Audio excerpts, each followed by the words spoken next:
Hi, Melodia. Hello, how are you? I'm doing good. How are you? I'm hanging in there. Oh my gosh. I'm gonna- That's right. Things are good. You're alive. Good to see you. Nice to see you too. Hey, you're at work? At least half of me. Yeah. Yeah, I'm at work. So I'm gonna put you on mute while it starts. But I'll be here. Okay. Alrighty. All right, thanks. Mhm.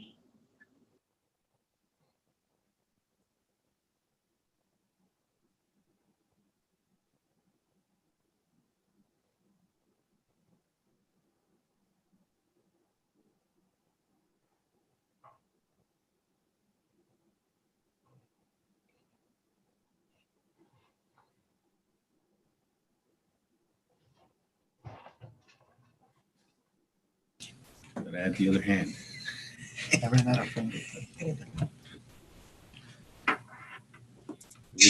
Everything set, Jose? Yes, sir.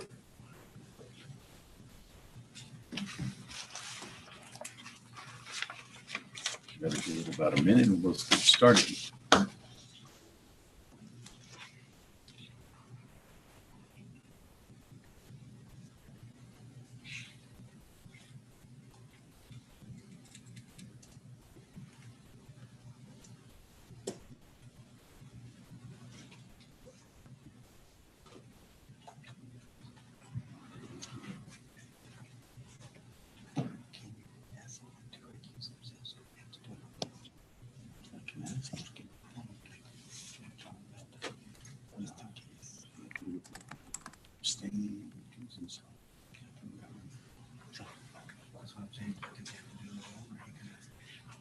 Él debería.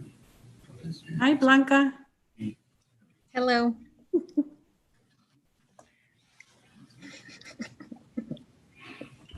So we're ready to call the meeting to order. So is everyone, if you just raise your hand that you can hear me, I'd appreciate it. Those of you who are online, thank you.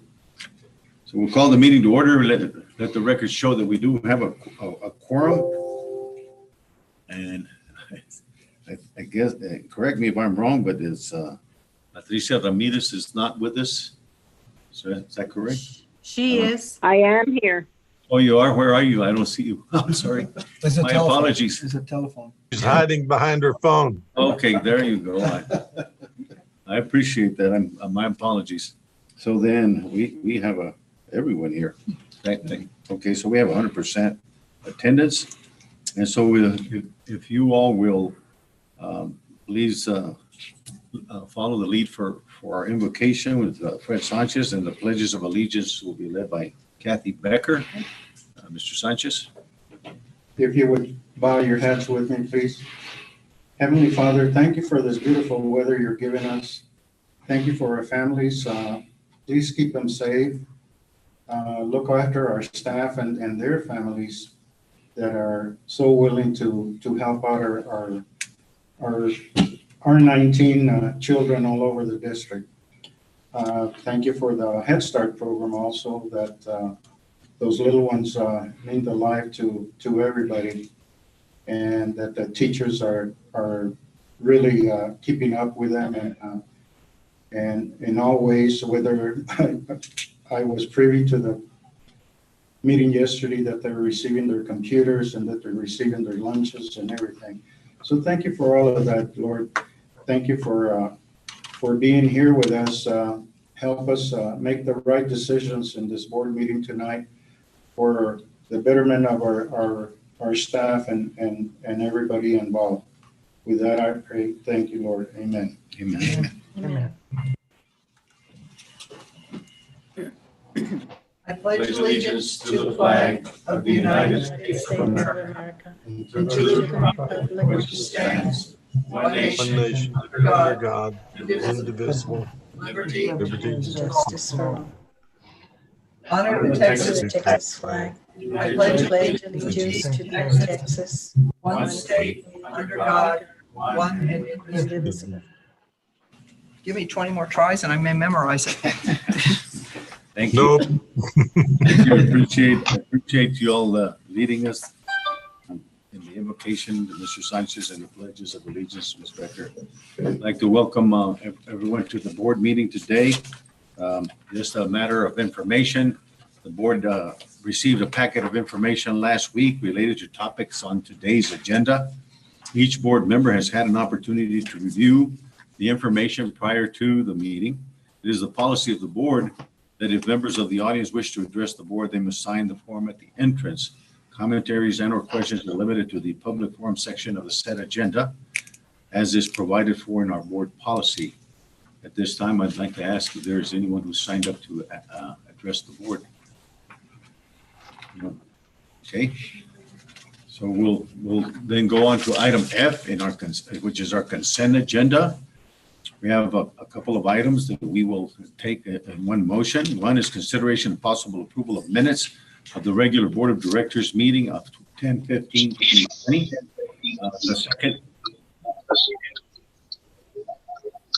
The second is consideration and possible ratification of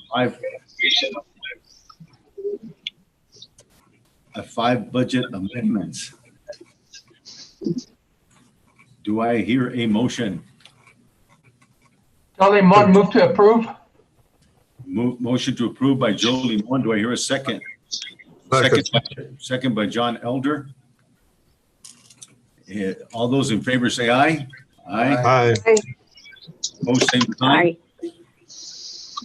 Any abstentions? The motion carries unanimously. We have item G, 3, which is purchases as per resolution by the Board of Directors and Purchasing Cooperative. It's information item. You have the list of RFPs there and contract extensions. Any discussion in that regard? There being none, we also have interlocal agreements with several new ones there. I guess Cobre Consolidated is the one out of state in Bayer, New Mexico. Any questions or comments regarding these interlocal agreements? Again, there being none, we move to item 4, which is the Executive Director's Report. I'll turn it over to Dr. Aguirre. Well, good afternoon to everyone. Thank you for the opportunity to share a little bit about what's going on with our districts. For the past month and a half, well, actually in the past 2 months, we've actually had about 6 meetings with the commissioner and trying to figure out how to best serve our children regarding the situation we're in with COVID, and also having to teach our students virtually as well with the idea of some face-to-face. With that said, we were able to get with the commissioner and come up with a plan that is now a region-wide plan that allows our districts the flexibility of not having to bring their students if in fact our hospitalization rate is above 20. If you've kept up with it, it's on our webpage, by the way. It's right now it's hovering at 49. And so it's way above the 20 mark. And so it put our districts at ease, because before they were having to ask for waivers every 2 to 3 weeks. Now it's a set deal. We're covered all the way to the 31st of January. With that said, then the next step came in, and that was kind of little background information. What has happened since then is we've come back and there's what's called hold harmless money. And that money is for districts who, for whatever reason, based on the situation, have not had the same number of students show up, whether it be face-to-face and or whether it be virtually. And so the bigger districts, the bigger the district, the more money you lose through this process. So then the hold harmless kicks in, and that's an opportunity for them to offset those funds. But there too, there's some very, very cut and dry responses that have to be in place. And that's what we're working with the commissioner with. One of them that is set for the whole state is, in order for you to qualify for those funds, you would have to actually open your schools to students to come back. Now, that's not to say they have to, but if the parent wants to send their kid, whether it be 10 of them or 20% or 100%, you'd have to let them. What we're saying is, based on where we're at, because El Paso is in the circumstance it's in, because we have this this safety plan in place, which is that red zone 20% or less, 20% limit, then we're trying to align that with the hold harness as well. And so what we've done is we had a conversation with the commissioner, and he's actually, where we have him right now is that he's saying, well, I understand. He goes, so are you guys willing to say we'll hold you harmless if you open your doors to at least 25%? Well, 25 is a heck of a lot better than 100%. So if a district opens their doors and they get 25% capacity and more students want to come in, we actually now as a region have the opportunity to tell parents, look, we really can't take on anymore. It's not to say we're not going to teach you, we're just going to do it virtually. Now, there is a tier process. We start with students who are priority students, who are the ones that are in most need. Also, students of that are low socioeconomic, bilingual, SPED. You could go down the list of individuals, also parents of first responders, essential personnel, so that we give them the opportunity. But to put it in perspective, to see how many students actually are taking advantage of it right now, there's two different examples, and I share these because they run the spectrum. Izera ISD, what they did is they reached out to all the priority campus students, and according to them, they actually opened it up to all students. So let's just take them at face value and say that they opened it up to all students. And long story short, only 4% showed up. So face-to-face. Meanwhile, EPISD did, and I don't want to say the opposite, but what they did is they said, we can only handle so many. So we're going to reach out to those who teachers have told us these kids are not making it. They identified roughly about 30% of the student population, and they reached out to them and called them and invited them, and they too had 4%. So it's kind of interesting how that's just, because at the end of the day, it's up to the parent. And for the most part, I believe all of us in here, if we're not parents, we understand because we have nephews and nieces. And so all of a sudden we realize the power of the parent. They're the ones that decide. And so I could say in El Paso right now, it's about 4%. Let's round it to 5. 5% of our students, parents, feel comfortable enough to send them to an actual face-to-face classroom, regardless of how you set it up. With that said, with the commissioner saying, okay, if you open it up to 25%, that lends us some flexibility because we don't have to hit the 25. If we only hit one student, much less 1%, we're in compliance. The cool thing is that we don't have to stick our neck out and say, well, we have to open the door for everyone and anyone. The reason that's important is because we will reach a point where parents are going to get tired and parents are going to feel a little more comfortable. They're going to say, you know what, it's time to send them. I can see that happening right after the holidays. Come December, come January, come February, they're going to say, you know what, it's time. Well, the districts are going to be overloaded. And here's the reason why they would be overloaded. Keep in mind that students are one thing, and the safety of everyone is important. But then you have the teachers, and they're the ones dealing with the students, and they're the ones putting their health online too. And I say that because, I try not to use this because I think it's unfair to kids, but they say kids are resilient. They can handle this a little better than most adults, but there's some that can't, sadly enough. But yes, adults seem to get it worse, especially if they have pre-existing conditions. So when we have our teachers go out there and do it, well, they then in essence are putting themselves on the line too, which I understand. I understand both sides of that. And I applaud those who do, because we do have those who volunteer to do it. But districts, and this is where it gets interesting, different districts have different number of students or teachers wanting to actually put themselves out there. Then you have some districts, for instance, Socorro, Clint ISD, they actually from day one have asked all their teachers to go to work, and they're working from their classroom. The only thing is that they don't have students. And there too, when they first started, they had a higher number. Now they've dropped back. And so they're within that 20% range. So that's a good example of what happens, because that community was used to sending, they were used to sending their kids. And so they were already at 25, 30%. When the red zone kicked in and the safety plan kicked in, they were able to say, well, you know what? Then we need to pull back a little bit to be fair to teachers, be fair to parents, be fair to students.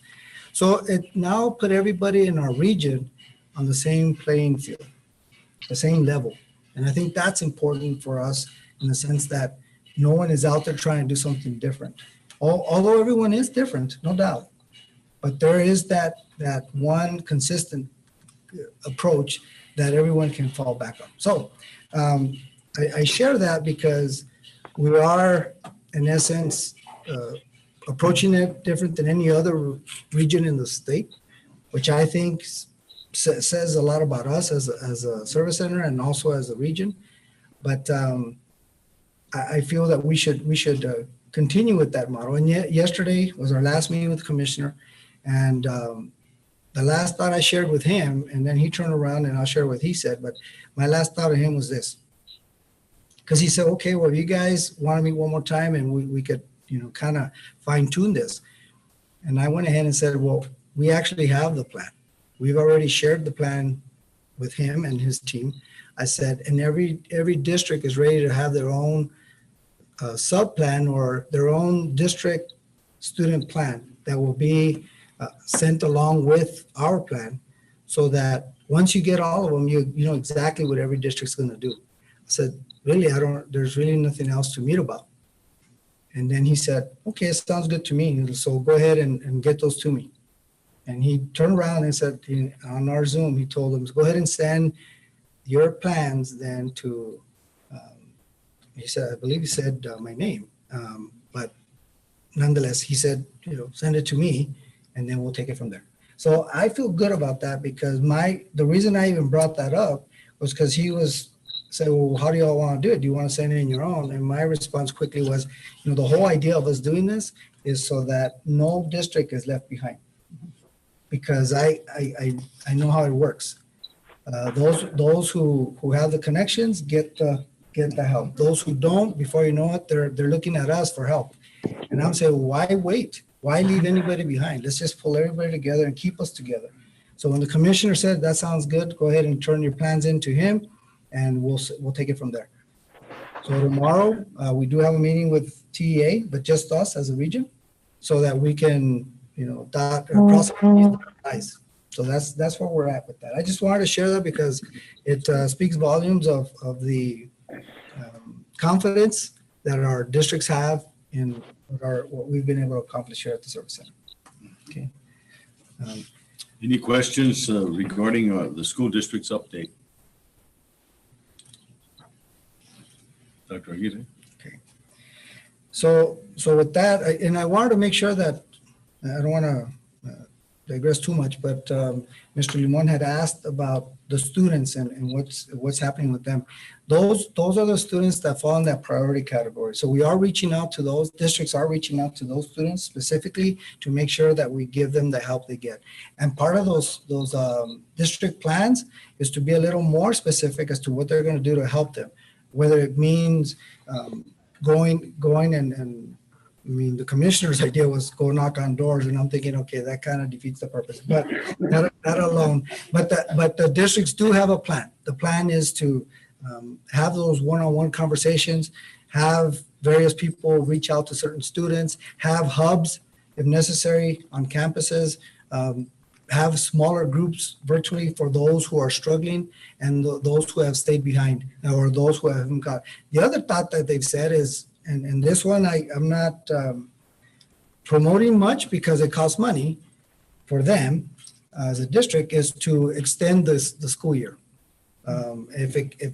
If they have the funds and they're able to cover it, because you can't expect the teachers to come back and work an extra 20 days for free. So if you're going to do that, then be ready to, NTL. And that's kind of why I shared that with them after the meeting with the commissioner. I shared with them, I said, now that one I would say use that as your last resort, because otherwise you need to be ready. You need to be ready to pay them. You can't just expect teachers to come and do this work for. Well, I went back to the settings and that Wi-Fi connected, but it doesn't. No, all you have to do is go So, yeah, okay, so if you mind, I'm gonna go ahead and go to the next one. Yes, we're gonna move on then, mental health and school safety presentation. Okay. So there, that too was brought up. We had a conversation as to where we're at, what we're doing, especially at this time of the year with all these things going on and students feeling, I'm sure, a lot of anguish. But I've asked Ms. Barbara Maya and her team to kind of share their information. So I'm gonna turn it over to you, Barbara. Good afternoon, Chairman Zablosky, board members, and Dr. Aguirre. Thank you so very much for allowing us to come to present to you all this afternoon on how the service center is working with and executing the state mandates on Title IV, which is for mental health and school safety. Just to give a little bit of perspective prior to where we're at today, prior to 2015, we here at the ESC supported our ISDs with resources and community connections for safe and drug-free schools. With the reauthorization of ESSA, the Every Student Succeeds Act, in 2015, the intent was for us to now look at the whole child, right? And not just safe and drug-free schools. And we did that. As an organization, the state asked us to turn around information to our ISDs on this, and we did. We provided technical support in this area, and we gave them resources and connections again out in the community with different agencies that can help in this area in our schools. A lot has changed, and I'm really, really glad. We all know that there has been a lot of implications to events that have happened in the past year here in El Paso specifically. The implications to the August 3rd event, unfortunately. Now with what we're living with the implications of COVID, it is critical that we are looking at what that is doing, not only to our kiddos, most importantly, but to our teachers, to all educators in school, and what are we as an organization doing? I'm really glad to say that in the spring, January to be exact of this year, TEA then now mandated that we at the service center provided not only this technical support, but training in the area of mental health and school safety, that we would hire then now a full-time person, a qualified individual that would then work in collaboration with other individuals that we have here at the service center, especially, I want to give credit to in our special education department, Mr. Alderete, with Mr. Albert Villa, that would go out there and provide some mental health support to our educators out there. But we wanted to take it a little further and dig deeper with what needs to be happening in the classrooms with our students. And so I'm very pleased to say that we were able to hire someone this past spring, and that I'm thrilled to be working alongside with a certified counselor that comes to us from the East Side Independent School District that is working alongside, again, these individuals in providing so much needed support, especially with our small schools, which is a big focus of where the monies were intended to be when it came down from the state. What can we do to help them in this area? So it is my pleasure to introduce to you Ms. Kimberly Guerrero, who works in, for us who started March 24th, has had to work via all of us in remote, but has done an amazing job to create the program that we have now. We want to share with you all where we're at. So thank you so very much, and I'm going to pass it over to Ms. Kim. Thank you.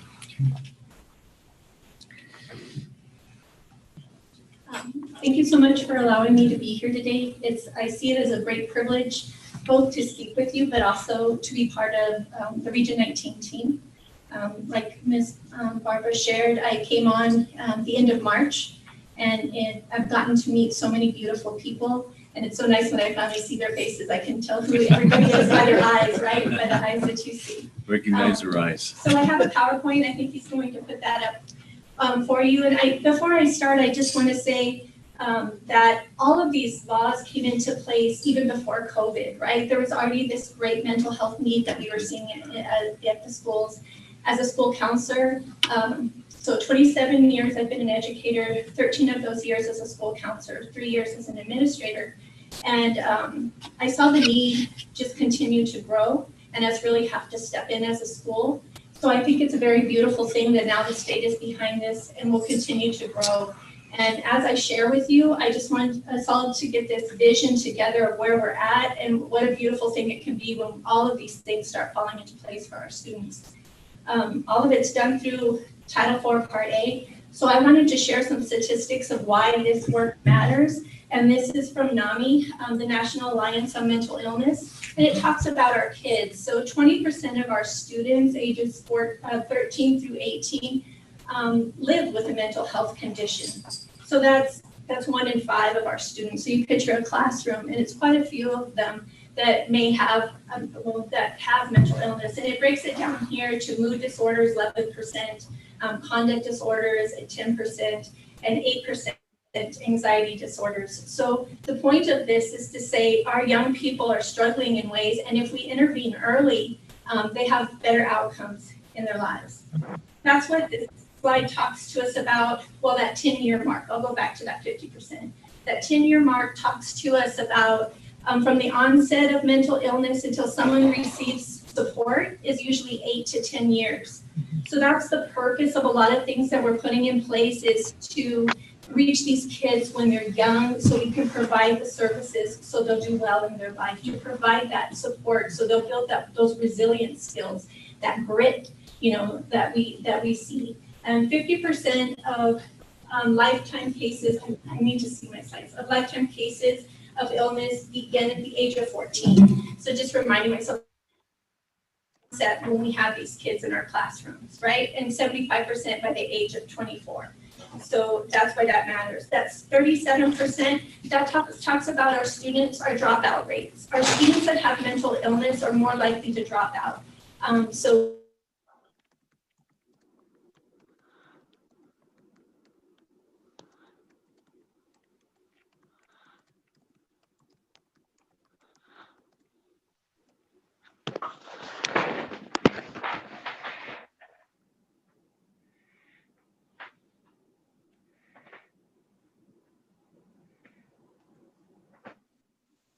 lives have a mental health condition. So again, we want to jump in and help them. I'm going to turn that a little screen. Okay, it's going to cancel it. Okay, but then what are we going to do? I'm going to turn it all the way. Okay.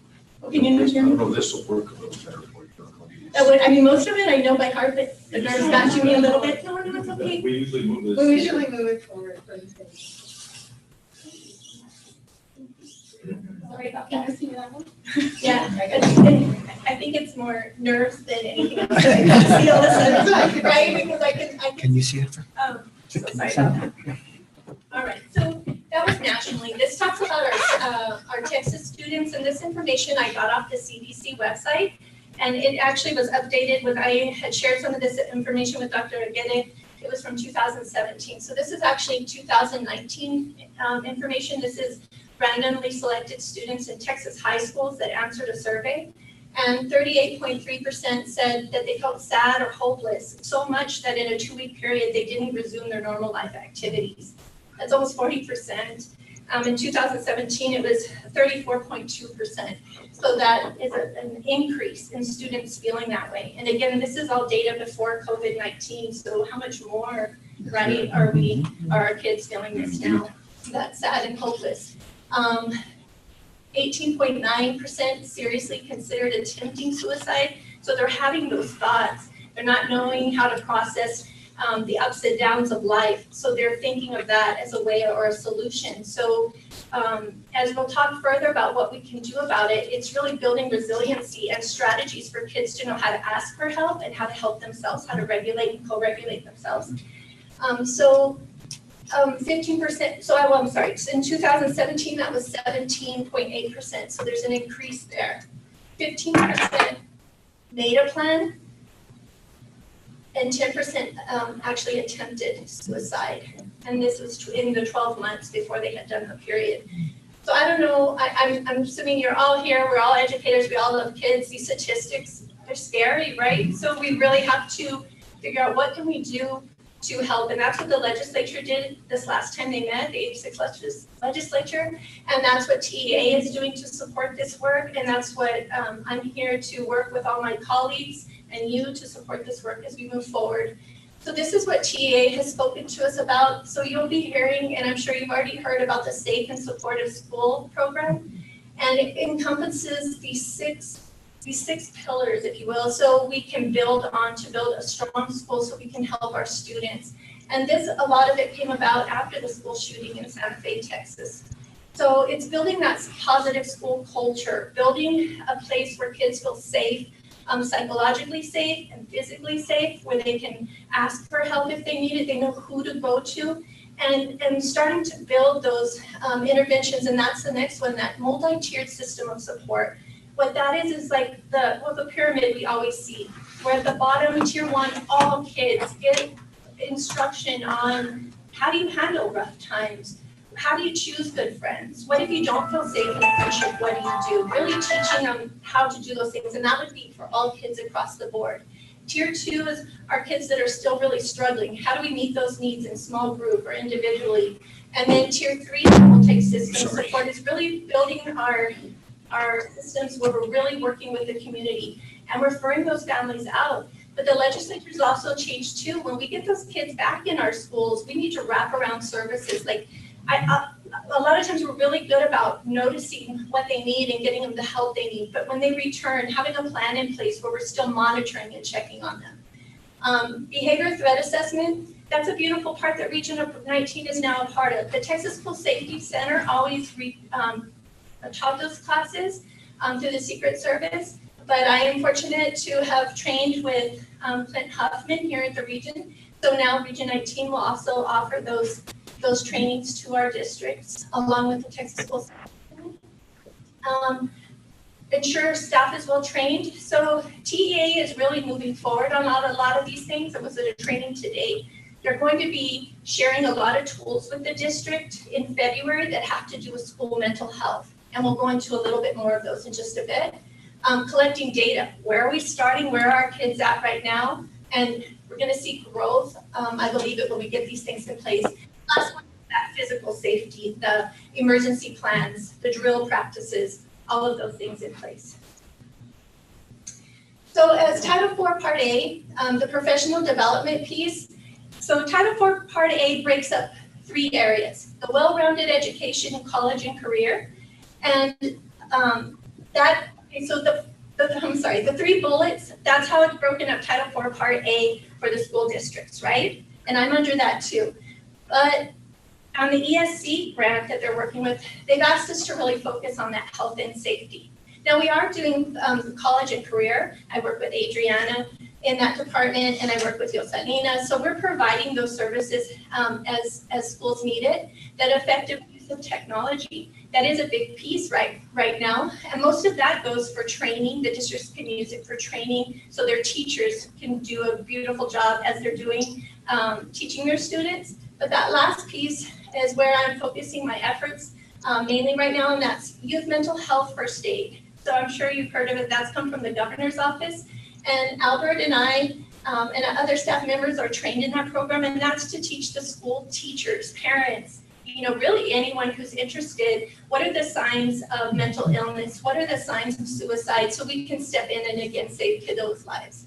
The threat assessment, I already shared with you that we're going to be able to do that training. Again, we're looking at the numbers and the hospitalization and the safety piece, but right now that's offered online until the end of this month through Texas Safety Center, and then we'll step in right after that. Trauma-informed care. So that's a huge piece, and you're going to be hearing more and more about that. They want all of our schools to become trauma-informed care schools. And what that means really is, instead of looking at, say, discipline as, hey, what's going on with that kid, is looking at them and what has happened to them, what's going on in their life, and having this lens and seeing their life through this beautiful way in how can we reach them, how can we help them. And I'm not saying there's never consequences in a trauma-informed school, that's not the case. It's just really looking at the why and trying, I guess if I was gonna say it, they're like treating the root of the problem. And so they can grow up and be healthy. And just supporting them in the classroom with a counseling program and in a discipline, thinking of different ways like restorative practices. And I've had the opportunity to work a lot with Wes on those types of things and with Albert. Then I'm sure you all know them very well here at the Region. Human trafficking prevention and awareness. And on one of the slides, I included the training that the school boards have to go to in case you were interested in that. But also letting the schools know, working with an organization, talking to TEA, but they're going to be sharing what it looks like in El Paso and how we can help in El Paso. And of course, with the emergency and the technical assistance of emergency operation plans and that safe and supportive schools. So these are kind of things we support them with in technical assistance. How do they use the funds for private nonprofit? Because we want all kids to be safe, right? And helping them with their needs assessment to look at those needs. Them having to look for mental health needs is different for the schools. So what is that going to look like? And TEA is also creating a tool to help them with that. Safe and unsafe school choice, just making sure they have their policies there. If there's been violence at that school, the victim has the right to go to another school. And actually our schools are being validated in that area right now. So I'm supporting them with that. And the watch list, that again goes with violence. So if we can help mental illness, if we can step in and intervene for kids, then we're not going to see the need so much for those threat assessments and watch lists. This is the human trafficking information that, again, I just wanted to share with you. The staff training at the top is it's an hour and a half, and it just shares with you how many students are caught in this in Texas, and it's alarming. And again, that goes with the piece of how do we spot that? How do we see that kid in our classroom and know when to step in? Because sometimes this is happening without teachers knowing, without even parents knowing. And the school board training is there for you too. It's linkable, you just click on the link. This is another grant, it's under Title IV Part A, but what the state did is said, would you please work with your 5 small and rural districts, because they're really trying to meet these needs with very little resources. So let's really get in there and really help and support them. And coming from a large district, I guess it's really touched my heart, like amazed at how beautiful these people are and how many hats they wear and how hard they work and how they have to be so wise with the services that they have. So these are the districts that I get to work with, and I feel very fortunate because I think they're a bunch of beautiful people and really inspired by how hard they work and the things that they do. And what we end up doing is we're using this curriculum, it's evidence-based. So that's the thing, moving forward, it's not, I want to have a counseling lesson, I love this counseling lesson, I've always done it, the kids love it. No, what's going to move our kids? Let's look at our data, see where our kids are at with absences, with behavior, with the discipline, with their grades, and what can we put in place to help them, both mentally and academically, because a lot of our kids are struggling. And they're not there for, not all of them, but a lot of them because they're having struggles in their life, or they're struggling academically because they're thinking about the trauma at home or something they've gone through at home or the violence they saw. So it's meeting all of those needs at once, but using data. And these are the monthly meetings that we have. So we talk about teaming, the importance of building a whole team, that it's not just the counselor, and some of our districts don't have counselors. How are we going to support them? But how are we going to build this team? It talks about needs assessment, and the state has put out some needs assessment for us to really look at what the kids need, but right now we decided to do a needs assessment for our teachers. How are our teachers doing, and then how can we support them? So that needs assessment will go out right now, back to me on the 3rd, and we'll meet those needs. Screening, that's something our area hasn't done, or I don't know the district that's done it, and it's actually, you look for whatever they think there's a need, that we screen ahead of time. And of course, this is with parent permission. Where do we step in, we look for something early so we can intervene early. Mental health promotion, that's again what we do for all kids.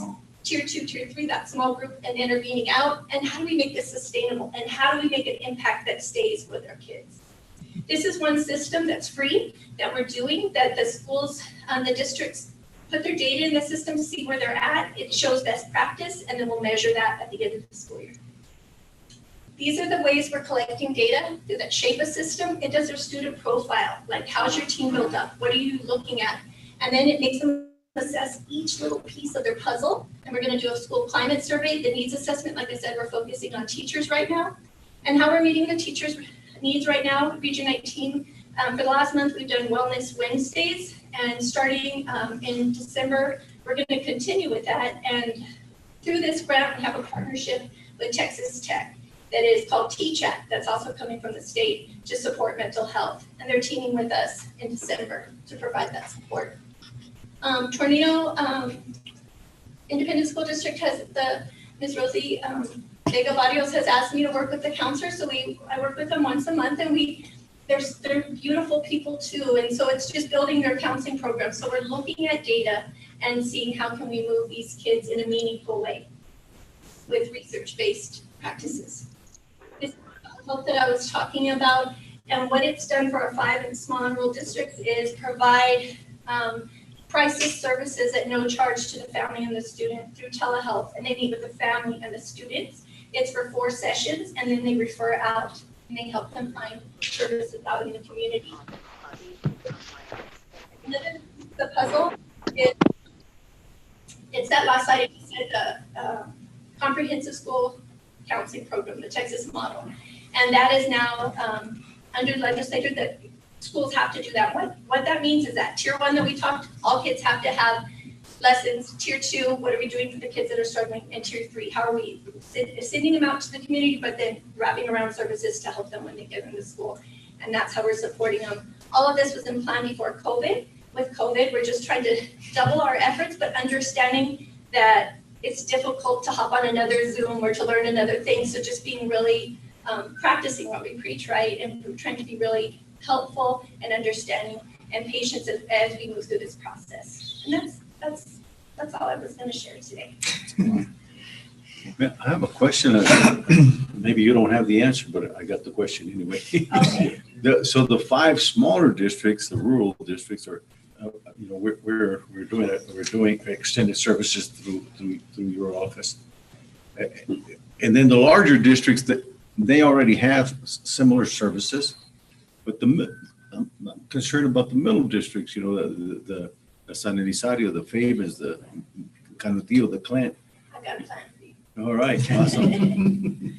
So those 5, you're right. So those 5 small and rural, we're starting the plan with. But actually, as we speak, I'm putting together I'm going to reach out to exactly those and just call in. I was going to start with their counseling directors and call them in and just kind of share the process and what we're doing and see how that would work for them, and then start another cohort working with them. Because you're right, we want to reach all kids. So yes, sir, that's a beautiful question. My vision is to get it right? So I want to build this with everyone's support. And again, I mean, I could go on to name, everybody's been beautiful. Everyone I reach out to reaches back out. And so we're going to do this as a team, right? But it's to build this really firm foundation of who can they reach out to in the community? How can we build this tier 1 where we're really helping all kids? And then build that tier 2, then screen, because we don't want to screen until we can intervene, right? I heard someone say that and I'm like, that's so true. But making sure, so building it strong, but in doing that, we need to reach everybody. Agreed. Yes, sir. I'm on it. Thank you. Put a smile on my face. Okay. Mr. Sanchez?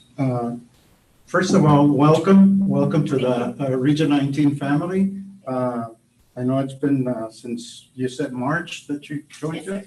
Well, thank you very much for making that decision to come and help us out and help out all of our districts. I'm sure that, I'm just, Brad, you were only doing that school district, and you hopefully found that you needed to reach out to other districts.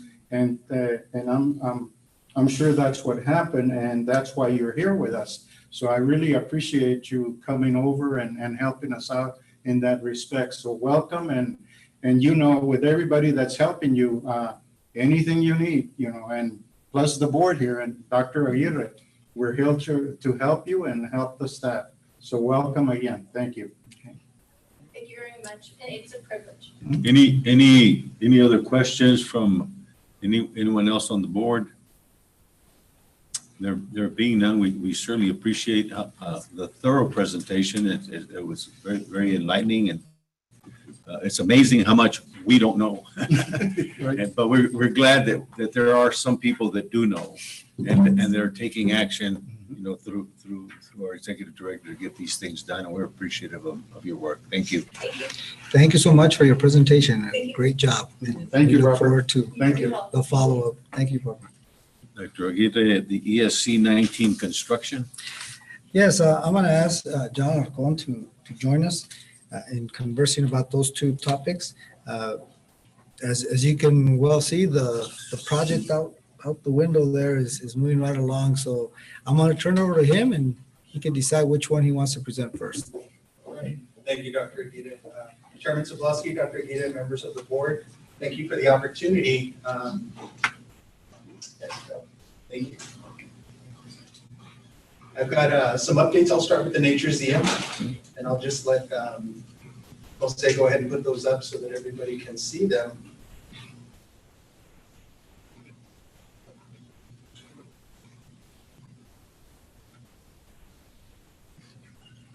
We're actually moving along. Can we move that permanently there?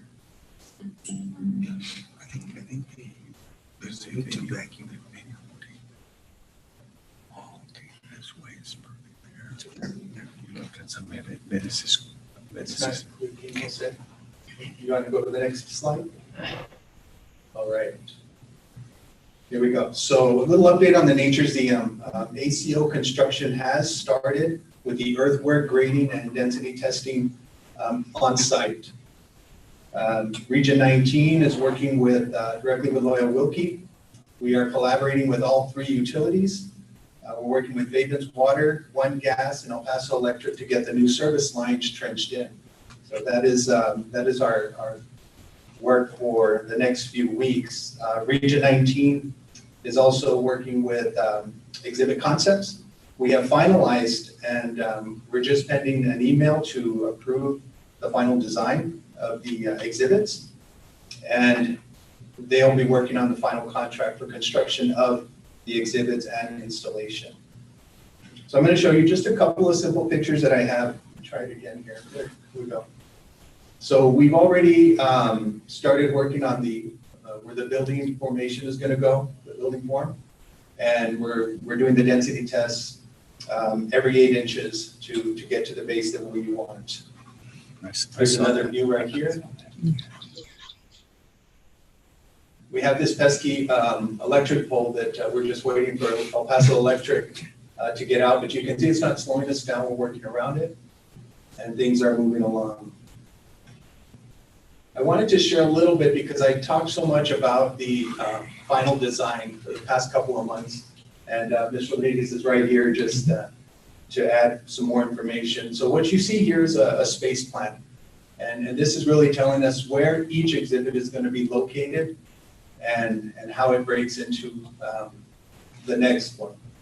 We've got a flow here. This plan tells you if you were to go to track 1, how that flow is going to look, or if you go to track 2, how that flow is going to look. This is all part of the final design. And it takes into consideration the whole building. Part of the final design is actually looking at every wall and what that wall is going to look like, how it's going to be painted. The flooring of each of the areas as well. Each one is designed for that particular exhibit. So if it's the night and day, then it's got that particular carpet that Exhibit Concepts picked.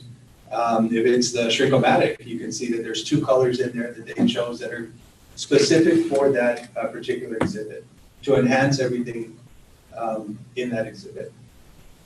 You can see the stained concrete in the prelude area, how that's going to look. That center area is a stamped concrete to make it look like that rustic railroad look.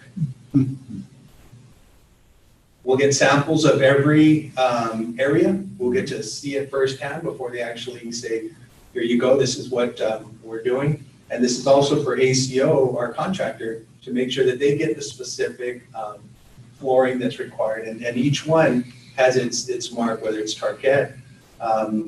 There's several different types in there that we use all the time. So we have also a great relationship with those vendors. An example of what we're looking at, this is the Prelude. And when you look at it, this is what they've done. They've actually gone in and taken each piece of the exhibit and broken it down, whether they're going to build it in-house at Exhibit Concepts or whether it's a buyout is what they call it. And a buyout just means that they're working with another contracting company to build that particular piece of equipment. Yes, the design, colors and everything. Here's another one. Here's the night and day. And again, I just want to show you how everything from the foliage to the graphics to the tree bark, which is a material. It's not the actual tree. We know that, but they make it so realistic that each detail is made. Yes. The Shrink-O-Matic, again, for example, every little piece is detailed. So it's a fabric panel, but you've got your bolts in there. You've got your tube with your liquid. Everything very specific in the final design to meet the need of that particular. So I don't know if Mr. Rodriguez would like to add anything to that. But that's it. That's all I wanted to show you. That's what we approved. That's the final design. Again, we went into detail. We had our final design meeting on last Friday. It was a really good meeting. Yes, sir. Would you remind us the square footage? 10,000 square feet total. 10,000. Wow. Yes, sir. Nice. 6,000 interior, 4,000 exterior. Nice.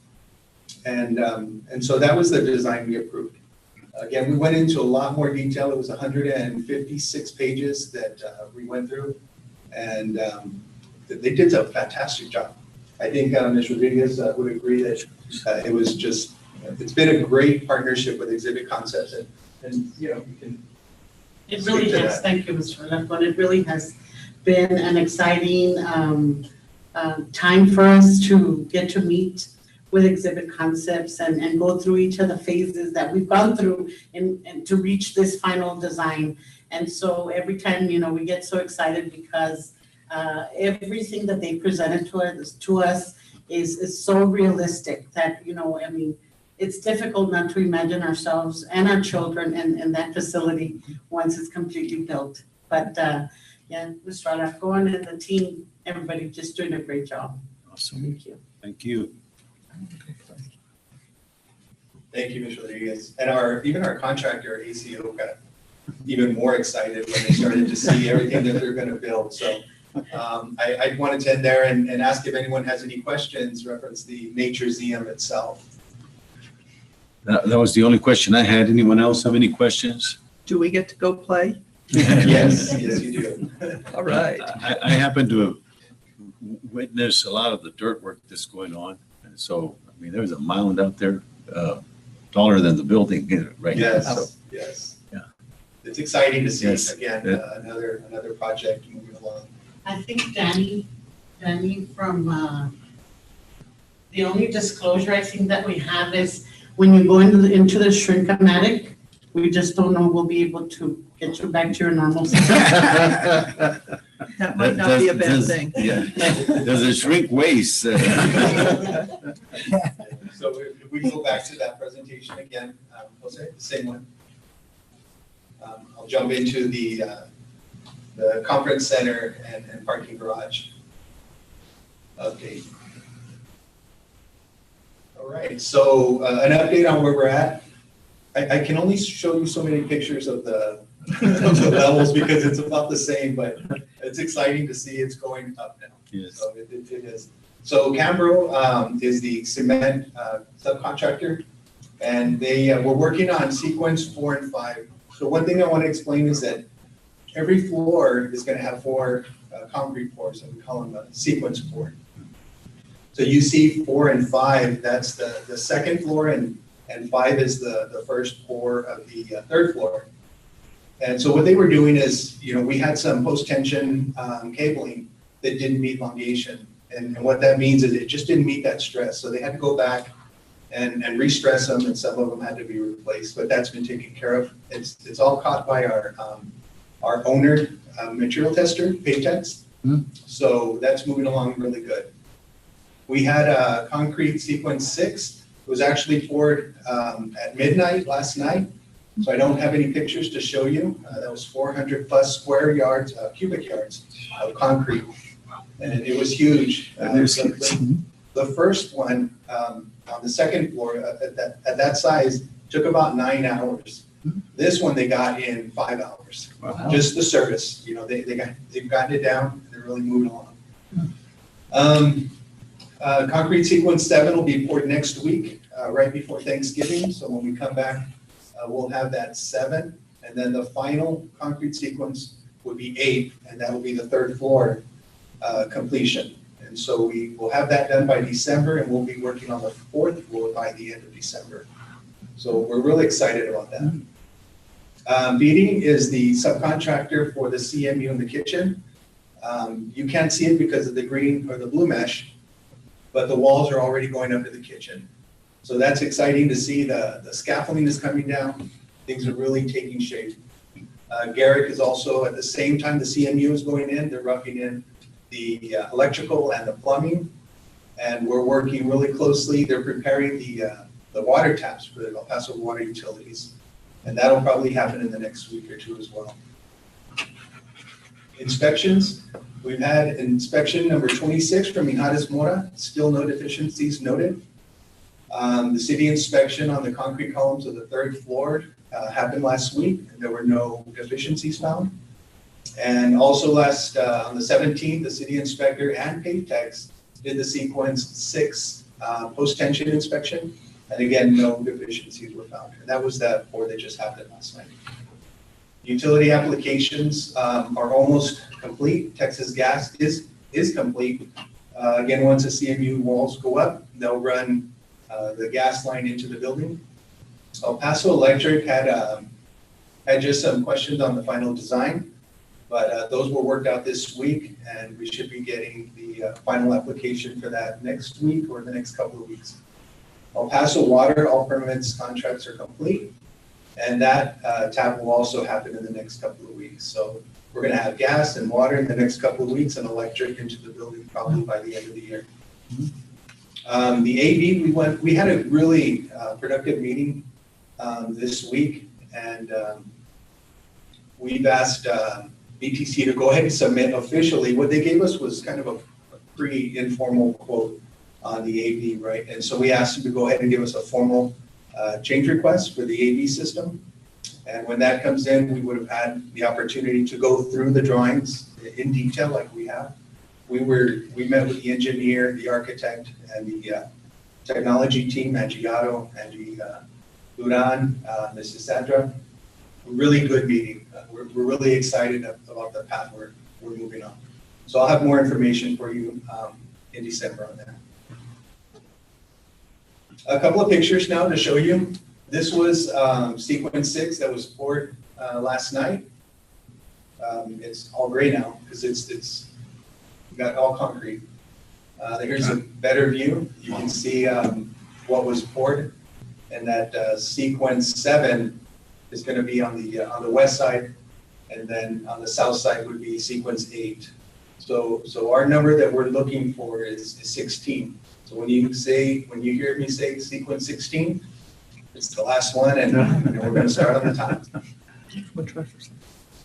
This is some of the CMU. You can see that there's still some scaffolding, but a lot of it is already coming down. Just today, it was amazing how much they pulled down in making way for the additional CMU.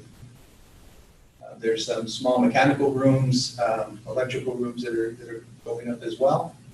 And really, those are the only pictures because a lot of them look repetitious, even though they're different levels of floor. So I'll take any questions you might have on the conference center and the parking garage. Board members, any questions or comments? Amazing. Very good. This is Joe Limon. I'm back. Okay, so thank you for always being so thorough with the presentation, because it's important that we at least have an understanding of what's going on. Now, obviously, you're deep into it. I could see that you hardly slept from being out there last night at midnight. I'm just kidding. But Thank God for the camera. There you go. So we truly appreciate, though, that you are that thorough and providing us those updates, and certainly exciting that the work has started also at the Nature Museum. By chance, like I said, I happened to see it because, it's behind the building, but happened to be on the tracks. And so, anyway, I won't tell this whole story about how I got to see it. But anyway, we I'm appreciate glad it. you did. I'm glad you did. Thank And I you. was hoping you would.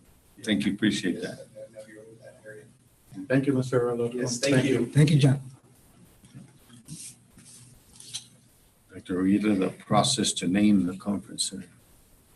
Yes, so what we're wanting to do is hopefully, not necessarily at this particular meeting, but at the next board meeting, possibly get together. Those of you who can make it face-to-face, but virtually will work as well. Start an hour early so that we can have a conversation as to what we should name the actual conference center. And of course, there's ideas that are already floating around. And I want to also give our team an opportunity to think of some ideas, and then we could share those with the board. But definitely take all that into the good news is that we could have that discussion, and then unless something great pops out at us that we're like, oh, you all want to take action, then we will. Otherwise, we could sleep on it for a month and then come back that following and decide whether or not that's a name that you all want to put on the actual conference center. But it's an exciting time for us. I mean, there were some ideas that I think are pretty clever when it comes to how this can work out. But I just wanted to kind of plant the seed, give everybody a chance to go back and say, okay, what would it be called, and why would we name it that, and how does it tie into the region, and how does it help us stand out and market, right? I don't know if you want me to share the one you shared, but I thought Sure, go ahead. good, So as an example, Mr. Soblowski sent me a little blurb, and he called it the stellar, like as in star, right? And being stellar. And he utilized the A with our star. With our 19 star. With our 19 star. And I thought, that's pretty clever. That's why I said it was pretty clever. But that's just an example of what we're talking about, and trying to come up with something that can be marketed and can be seen by others. I then jokingly, tongue-in-cheek, came back and said, well, then you have the district. Why couldn't we be the region? So anyways, I just thought I'd throw that was my 2 cents. But as an example. So anyways, if you guys are good with that, next month, we can start at 2:00, and then bounce some ideas off of that. And like I said, we'll have our marketing team, Angie, that we could kind of guide that meeting, that portion of it, so that we can take note and share some ideas and go from there. Okay. Announcements and information. There are a couple of announcements. One is our AESA virtual conference is December 2nd to the 4th. Elena, do you know if that one is still on? Yes. It is? I don't know where I thought I'm registered. I saw otherwise. Okay, so it's still officially on. Okay, I don't know where I thought I saw a cancellation notice, but hopefully Well, not. it's virtual. It's virtual, but I thought even that was, but if not, it's on December 2nd through the 4th. And if that's the case, then if you're interested, I know Mr. Soblowski's already signed up. possibly a few others. But by all means, let us know and we'll register you for that conference, which will be the 2nd through the 4th.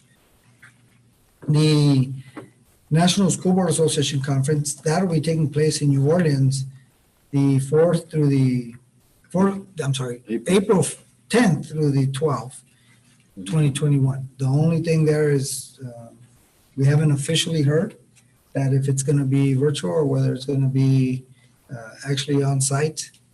But you know, as the way things are going, I wouldn't be too surprised if they went ahead and switched it back to virtual. But we'll keep you posted. Just kind of keep that on your radar, and we'll go from there. Okay. Questions or comments, or anyone wanting to attend? Certainly the AESA is right around the corner, December 2nd through the 4th. So please let proper people know. Yes. All right. Anything further? Then we will move on to Head Start Policy Council meetings on page 52. Good afternoon, Afternoon. Chairman, Mr. Sobolowski, Dr. Hayden, members of the board. So the next policy council meetings are December the 15th at 4 p.m. and then January 26th of 2021, also at 4 p.m. As you know, we're holding them virtually, so you're more than welcome to join us. And thank you to those of you that were able to join us this past Tuesday. We were happy to have you. Thank you. And we move on then to the Head Start Director's Report.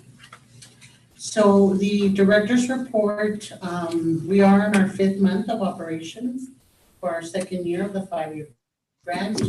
In regards to our funding, I will be reporting in our next director's report the release of funding that has happened from the Office of Head Start for the duration applications that we submitted, the 10 applications. So you'll see myself sharing that information in the next director's report. But as for this one, the funding remains the same. In regards to our service areas, we continue to be funded to serve 4,375 children. That hasn't changed. We continue to operate 31 centers, even though we're doing this remotely, and providing virtual services to our children, instructional services, as well as distributing grab-and-go meals. Of course, this is happening at all 31 centers. The other delivery of services are done through different platforms, such as, again, like I said, virtual, the school dojo for the instructional piece, the telephone, if you know they need to conduct a home visit with our families, or if they have to do an enrollment, they do so using the telephone. And of course, our social media is also very useful for our families. On page 2 of this report, as you know, I include program data for you to review as required by the Office of Head Start as part of your governance responsibilities. And so the first one would be the monthly financial report, which is going to be reported to you by Ms. Sonia Eubank later on in the meeting. And she will also highlight any credit card expenditures that we might have done. In regards to the program summaries, those are going to be reflecting October 2020, all the activities that the different service areas conducted during that month. For program enrollment and attendance, you're always going to find that information on Appendix B. And so for Early Head Start for the month of October, we served 384 children and had 8 slots that were available. Their attendance was at 99.14% for Early Head Start. And then for Head Start, the enrollment data was 2707, which we still have 1,276 slots that are currently available. And their attendance was at 96.11 for those Head Start families. In regards to our meals. May I ask a question? Yes, sir. Is all of our Head Start centers are operating in a virtual manner? Yes, sir, with the exception of one center that is options, in which we are providing in person for one child. Okay. We continue to to help a teen parent there. Thank you. Okay? Everybody else is 100% virtual. Thank you. In regards to the monthly meal report, you will find that also under Appendix B. And so we distributed 854 meals to early Head Start families during the month of October, and 4,930 meals for for Head Start families, and both included breakfast and lunch. And so you will see a slight decrease on the number there as you look at these numbers, because we did have centers that were closed for intercession. In regards to any challenges or changes or just informational items that were important for me to share with you, the first one is what I stated earlier today. We have received actually 8 of the 10 notices of awards.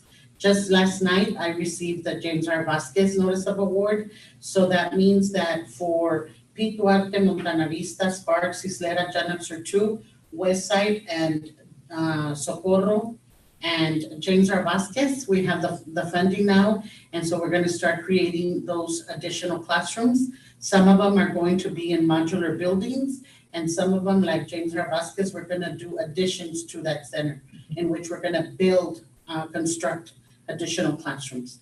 And so we're really excited. I know Ms. Becky Hernandez is super excited. I couldn't wait to share that with her last night, especially James R. Vasquez. The specialist did write to me early this morning, letting me know that Santiago Rodriguez is on its way, and then finalizing Cesar Chavez. And so we should be receiving them by no later than the end of November. The next item that I wanted to share with you is we're really excited, really happy with Mr. Alarcon and the transportation team headed by Antonio Olguin, Mr. Tony Olguin, and of course, Ms. Ramona Hoffman, working also with our cooks. And so what we did is we had all of our bus monitors and bus drivers apply for their food handlers card.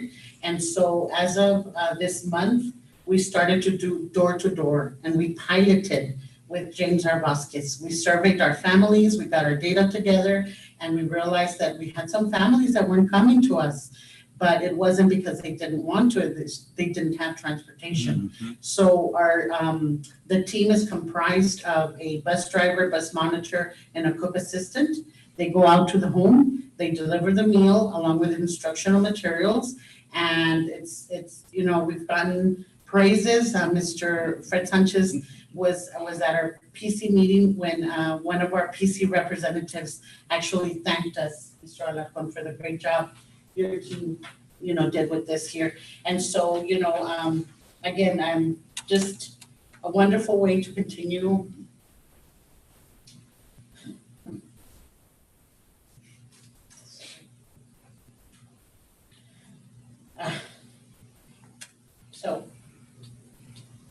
That even in food banks, they have food banks, like in Tavis, there's a food bank, but people who don't have automobiles, they can't get in line. So we've done some work with the state representative, Mary Gonzalez's office, so that they can have some delivery straight to, especially the elderly, those that are homebound based on their health condition. Not necessarily COVID related, just from whatever conditions they may have, and so I can associate with that comment from some of the parents from Head Start. Well, it's like the policy council members shared with us. They do have one vehicle that the husband uses it to go to work. Yeah. So it was leaving her without her 3 babies getting their meals. And now they're getting their meals. So, Mr. Alarcon and the team right away, they're so ready to just, help our families. And so just goes, far and beyond to the commitment that we have of our staff, of leaders, directors that are willing to do whatever it takes to get the job done and help us continue to deliver services to our families. So I'm sorry that, just got a little bit emotional there, but that's because,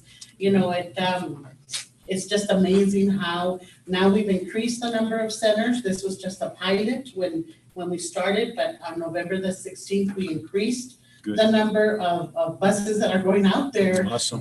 Doing this. So kudos to the team.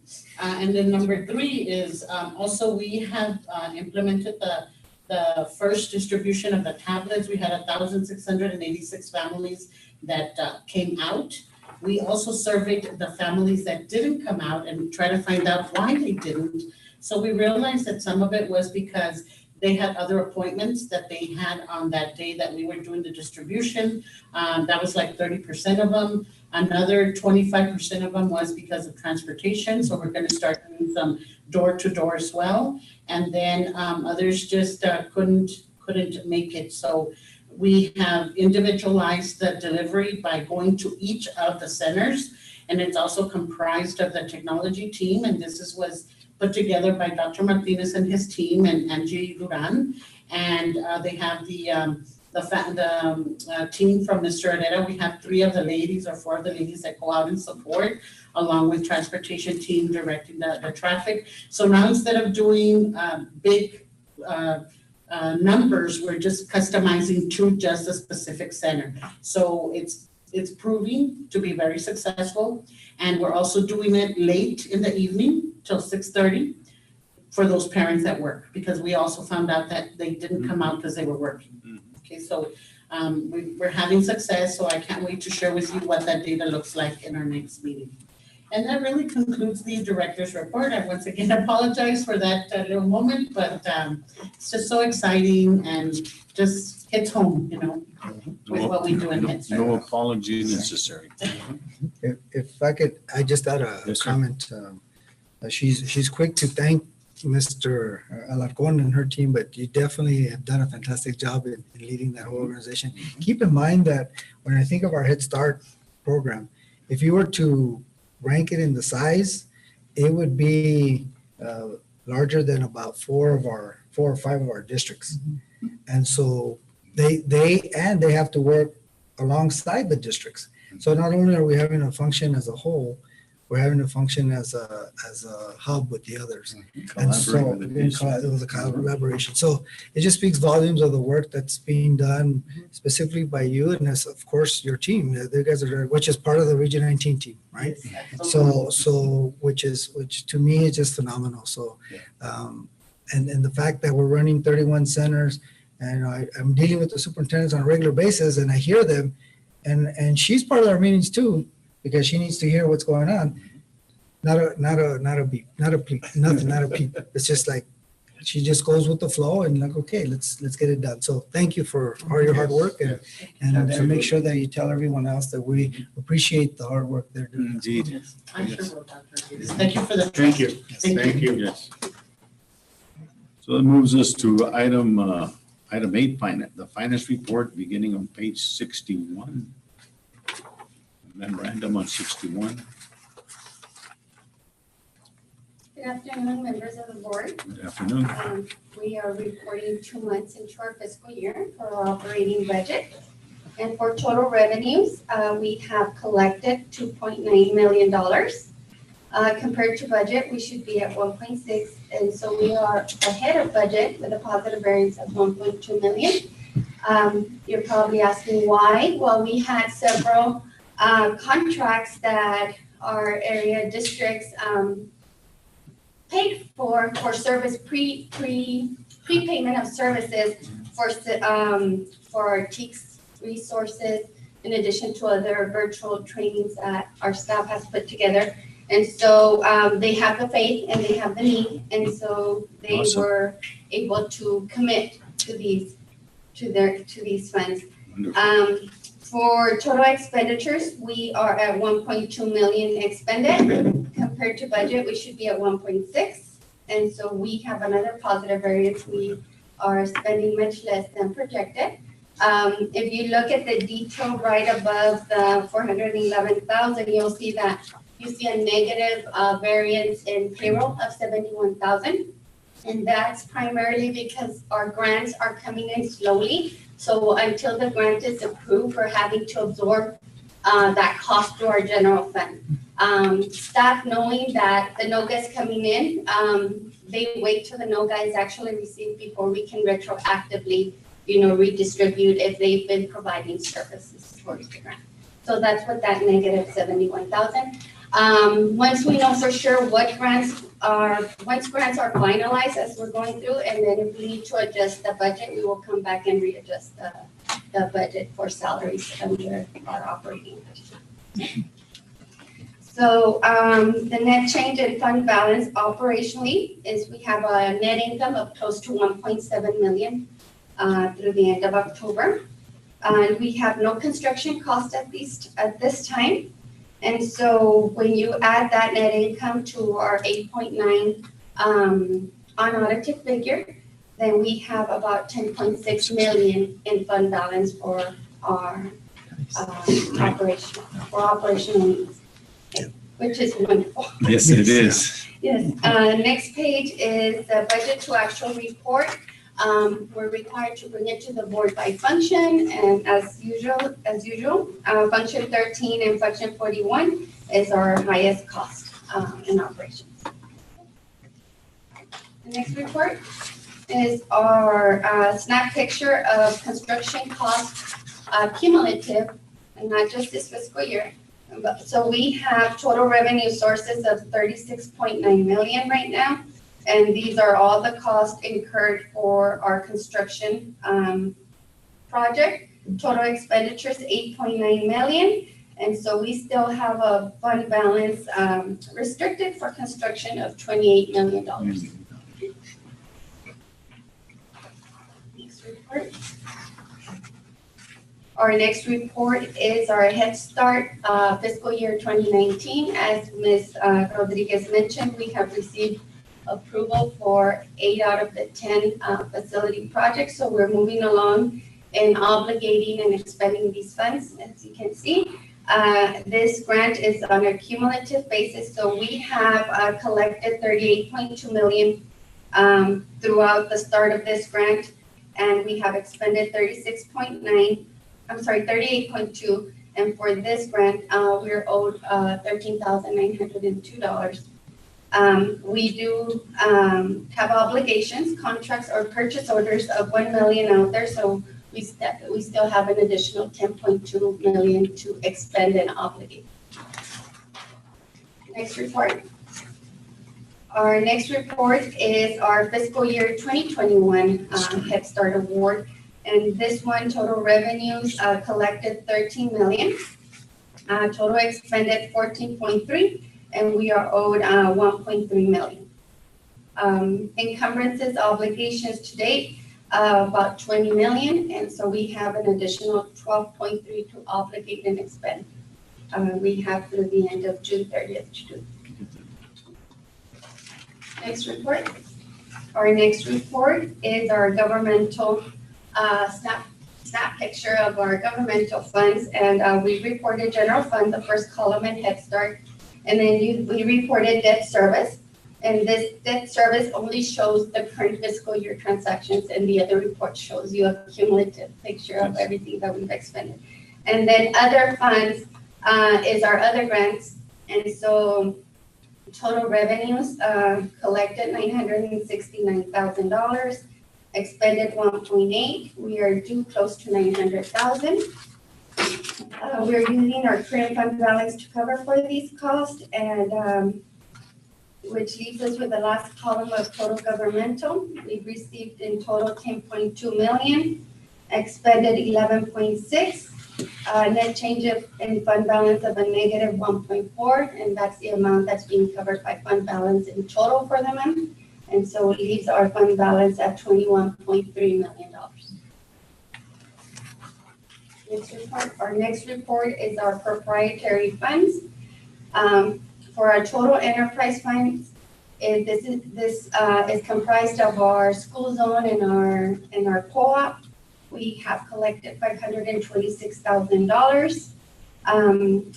Expenditures of $173,000, and we have a net income of $352,000. Sorry, and so our total net position is 2.6 for our total enterprise funds.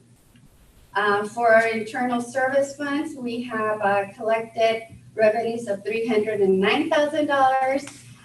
expenditures of $371,000, and we have reporting a loss of about $62,000. And this is due to prepayment of all of our premiums in the insurance, and then we collect the revenue throughout the year to cover for this cost. Leaving our ending fund balance or net position for internal service funds at $2.6 million. And of course, you've noticed that our fund balances for these programs reduced because we transferred the funds over to our debt service account. And then following is a detailed report of what makes up our internal service fund and credit card activity for the month of October. And this concludes the finance report. Do you all have any questions? Any questions of this, as usual, fantastic financial report? Well, It's amazing, you know, God is a good God because here we are in the middle of this pandemic. We know other entities, I won't name names, but that are not having the successes, and it's a tribute to all of you and the fine work that you do. Without you, we'd probably be in the same boat that many are in. It's amazing that there's a structure going up right outside. There's a structure going up about 25 or so miles from here, and we're sitting so well financially that it's just amazing. And certainly you and your staff are amazing. We just thank you for all that you do to keep us all in good financial condition. So thank you for that. Thank you. The leadership and all the staff working together. Of course. Thank you. So with that, we go to our action items. And so for the board that as we do these votes, I'm gonna, not knowing, I see some screens, but I don't know if you're there. So I'm going to do a voice vote so that when we vote, everyone will be called by name. Okay. So we have consideration and possible review of adoption of ASB policy update 26 that you find on page 74.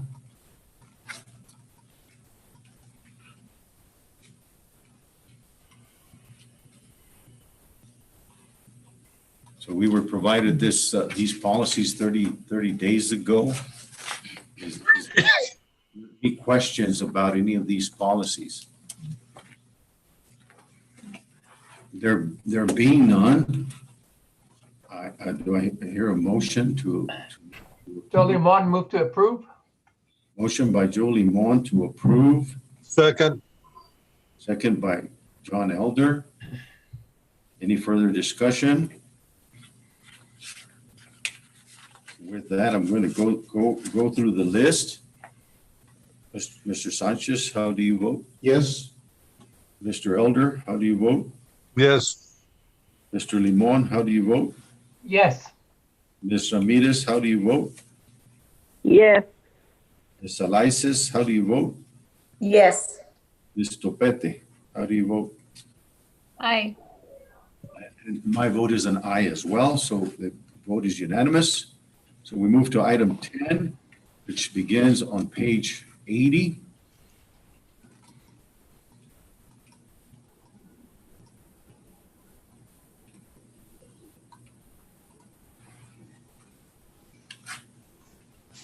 Consideration and possible approval of update on local policy BE board meetings. Dr. Ely, you want to discuss this one?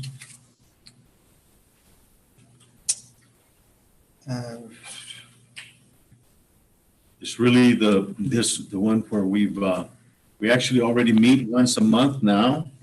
And so we're changing that board BE local. I was reading the wrong one. That's all right. No problem, sir.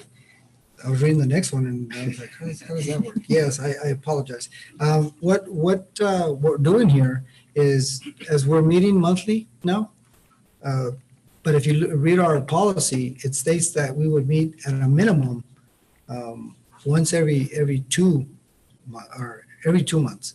And So instead of leaving the wording that way, we're going to go ahead and change it to where it states that we're meeting on a regular basis, at least once a month. So that's just to go coincide with what was approved by the board a few months back. And the way it's worded in your backup material says it's scratched out. They took out at least once every 2 months and just left once a month. And so we would like to leave it as Dr. Aguirre recommended, at least once a month. Is there any discussion? Do I hear a motion? Move to approve. We have a motion by Fred Sanchez to approve. Joe Limon, second. Joe Limon, second. Again, any further discussion? There being none, we'll go, again, a voice vote. Mr. Sanchez, how do you vote? Yes. Mr. Elder, how do you vote? Aye. Mr. Limon, how do you vote? Aye. Mr. Ramirez, how do you vote? Aye. Mrs. Salaices, how do you vote? Aye. Mr. Pete, how do you vote? Aye. And I also vote aye. The motion passes unanimously. We go to item 11, on page 87. I'm sorry, page 84, my apologies. I was doing it, Dr. Aguirre. Consideration and possible approval of an extension for an additional year for RFQ number 17-7225, Architectural and Related Services, Education Service Center, Region 19. Do I hear a motion? Move to approve. I have a motion by Fred Sanchez. Do I hear a second? Second. Second by John Elder. Any discussion? There being none, hold the board. Fred Sanchez, how do you vote? Aye. Aye. John Elder, how do you vote? Aye. Jose Limon, how do you vote? Aye. Patricia Ramirez, how do you vote? Aye. Maria Salaices, how do you vote? Aye. Blanca Topete, how do you vote? Aye. And I vote aye as well. So the motion carries unanimously. We move to item 12, consideration and possible approval of an extension for an additional year for RFP number 19-7328, Nature's Museum Exhibit Consultant and Design Installation Specialist, ESC Region 19, in pages 87 through 89. Any discussion? Do I hear a motion? So moved. Motion by John Elder to approve. Joe Limon, second. Joe Limon, second. Any discussion? There being none. Voice vote again. Aye. Mr. Sanchez, aye. John Elder. Yes. Jose Limon. Aye. Patricia Ramirez. Aye. Elodia Salaices.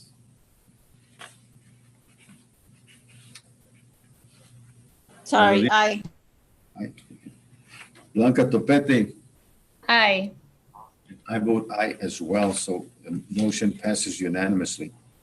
Item 13, consideration and possible ratification approval for ESC Region 19 to enter into a lease agreement for technology equipment contingent upon Form 1295 approval. That's on page 90 to 103. Any discussion? Page 90 to 103. There being none, do I hear a motion? So moved. Melodia motion. Okay, Melodia Salaices makes the motion. John Elder, would you second that?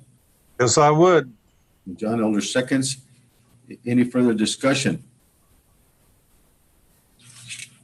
Voice vote. Mr. Sanchez. Aye. Mr. Elder. Aye. Mr. Limon. Aye. Mr. Ramirez. Aye. Salaices. Aye. Mr. Pete. Aye. And I vote aye as well, so the motion is unanimous. Item 14, consideration and possible approval of one-time employee stipend page 104 through 106. Dr. Aguirre? Yes, as we said earlier, I mean, we were very fortunate and we've been fortunate over the years that we've continued to build revenue through our service center. And this is no different. And because of it, we had waited till now just to confirm and make sure that we weren't by some stretch falling behind. But on the contrary, we're actually ahead. So we want to go ahead and recognize and reward our staff and give them a stipend. So we are going to give all our ESC employees in the Boeing area, as along with SPED and anyone in the Boeing building, the $1,200 stipend.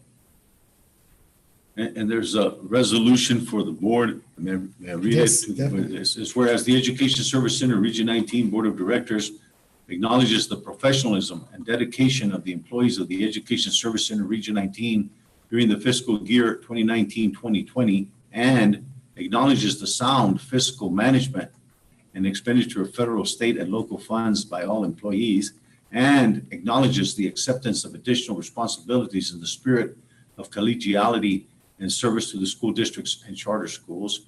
Whereas calls upon the Executive Director of the Education Service Center Region 19 and also authorized by the ESC 19 Employee Pay Plan Board Policy and Administrative Procedures Guide, and whereas directs the Executive Director to offer a potential one-time stipend applicable to the upcoming 2021 fiscal year, communicate to the employees that there is no understanding or agreement that there will be any stipend or potential stipend for any future fiscal year, or that the employee will have any right to any continued stipend in the future. Communicate to the employees that the potential stipend does not constitute a modification or amendment to the employee's at-will employment status. Communicate to the employees that the stipend will not be credited toward TRS contributions per applicable law. Offer the one-time stipend in the amount of $1,200 per employee based on employment in the 2019-2020 fiscal year. Offer the one-time stipend in the amount of $100 per month if employed on the first work day of the month to employees who did not work the full 12 months of 2019-2020 fiscal year. Pay the one-time stipend to employees employed in fiscal year 2019-2020 and actively employed at the time of the stipend disbursement. The Executive Director is exempt from receiving this stipend due to the fact that he performs his duties under a written contract, and thus the contract cannot be amended to include additional compensation. Therefore, declares the availability of funds to offer the potential one-time stipend to employees of the Education Service Center Region 19 Boeing offices, and approves the payment of the one-time stipend from the general funds account not to exceed a cost of $250,000 for all Boeing employees except for ECI employees. At the end of each fiscal year, a review of funding availability is performed and potential one-time stipends to ECI staff will be considered. Do I hear a motion? Motion. Sorry, that was Melodia motion, or I can second. I'm not sure who motioned at the same time.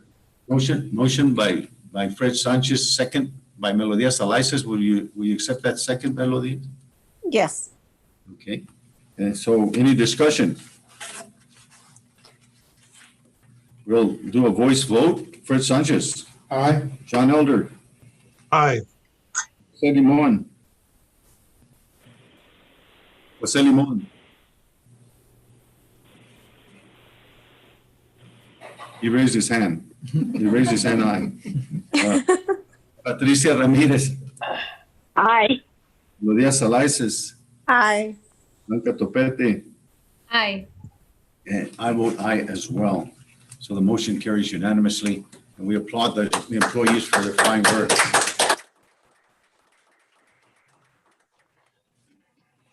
So that brings us to item J, which is our Head Start governance action items.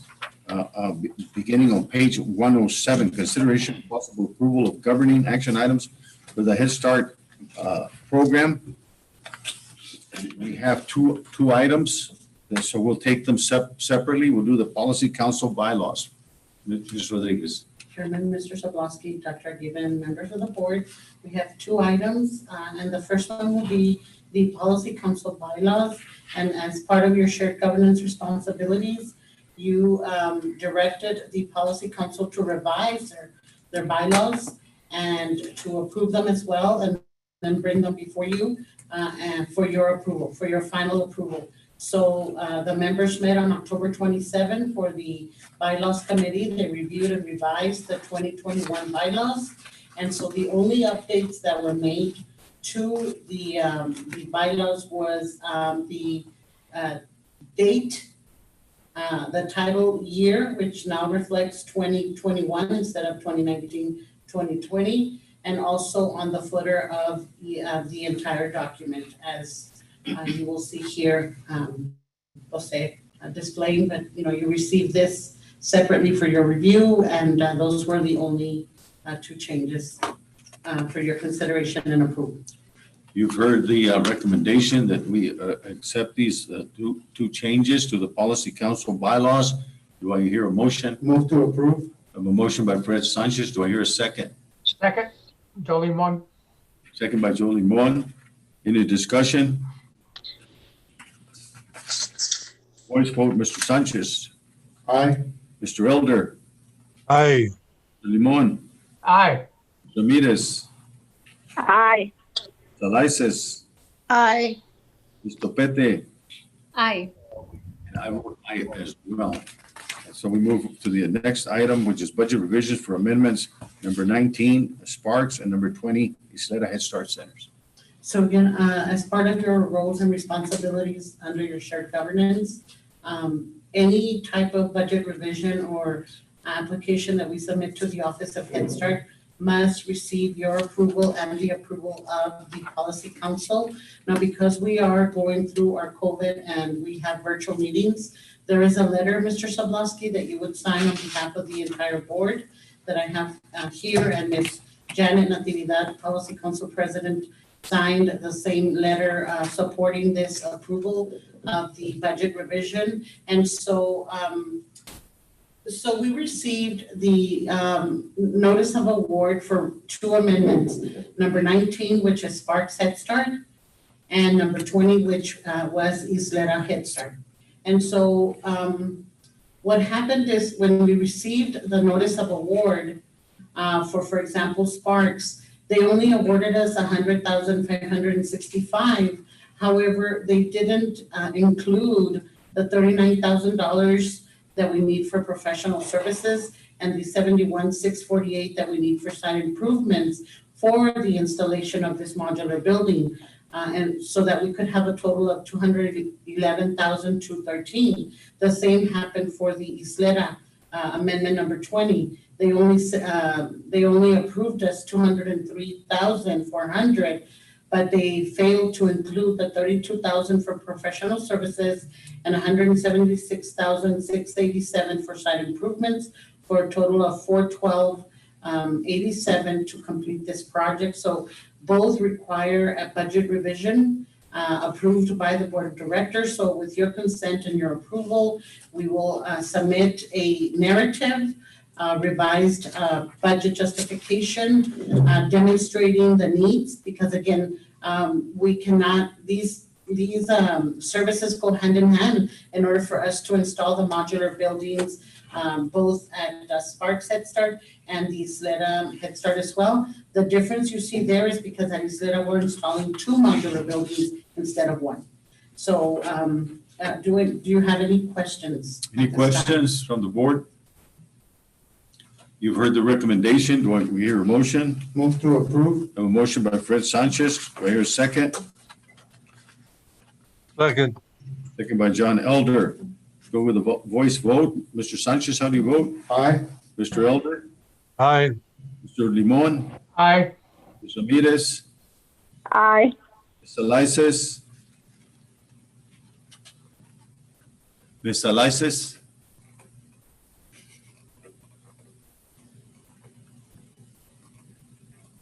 I don't know if she's, She's it's still just a muted. screen, so I can't see.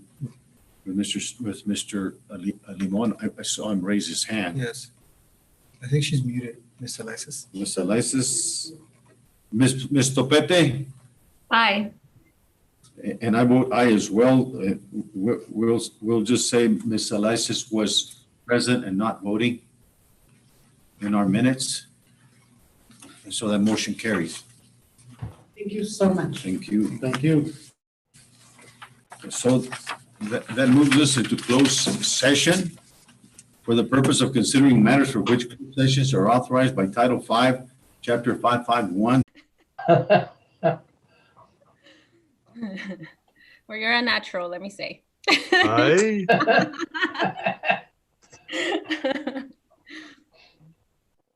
There she goes.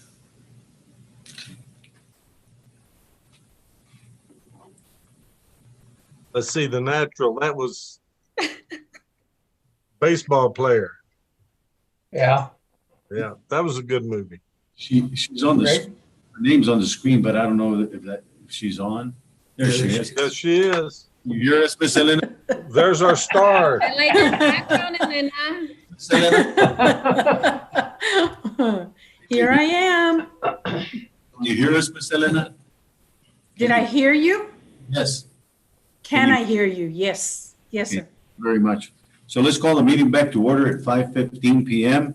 Let the record show that Melodia Salaices left the meeting at 5:10 p.m. when we were in closed session, so she's no longer part of the meeting at this particular time, for the record. And so we come back to item M, which are action on items as discussed in closed session requiring board approval. We have a consideration and possible approval of renewal of life insurance policy for the executive director. Move to approve. We have a motion to approve by Blanca Topete. Topete. Do I hear a second? Second by Jose Limon. Second by Jose Limon. So we're going to do the voice vote. Mr. Sanchez? Hey. Aye. Mr. Elder? Abstain. Mr. Limon? Aye. Mr. Ramirez? Aye. Ms. Topete? Aye. And I vote aye as well. So all members present and voting vote aye. Thank you. Thank you, sir. Thank you. So we move to El Paso Electric Rate 41. And we had, of course, the discussion in closed session, but we have a motion here, or excuse me, we have the item here to discuss and take appropriate action regarding the distribution of the proceeds of the settlement between Education Service Center Region 19 as a member of the Rate 41 Group Interveners and Public Utility Commission applicants, El Paso Electric Company and Sun Jupiter Holdings and Public Utility Commission of Texas proceeding related to the sale, transfer, or merger of El Paso Electric Company to a JP Morgan's Infrastructure Investments Fund, docket number 49849, Public Utility Commission of Texas. And I believe an attorney has drafted a motion that will be set before you. If any of you would like to make this motion, I will read the motion, and then if anyone would like to make a motion, please do so. I move that the board approve the El Paso Independent School District to be the fiscal agent for the receipt of the settlement proceeds in the matter on behalf of the Rate 41 Group, including Education Service Center Region 19. And I further move that the board approve the division of the proceeds to Education Service Center Region 19 according to the previously approved Rate 41 usage percentages used as the basis for the allocation of attorney fees for the Rate 41 Group in the matter. Does anyone wish to make that motion? Joe Limon, I make a motion to approve. Joe Limon moves to approve. Do I hear a second? Second. Second by John Elder. Any further discussion?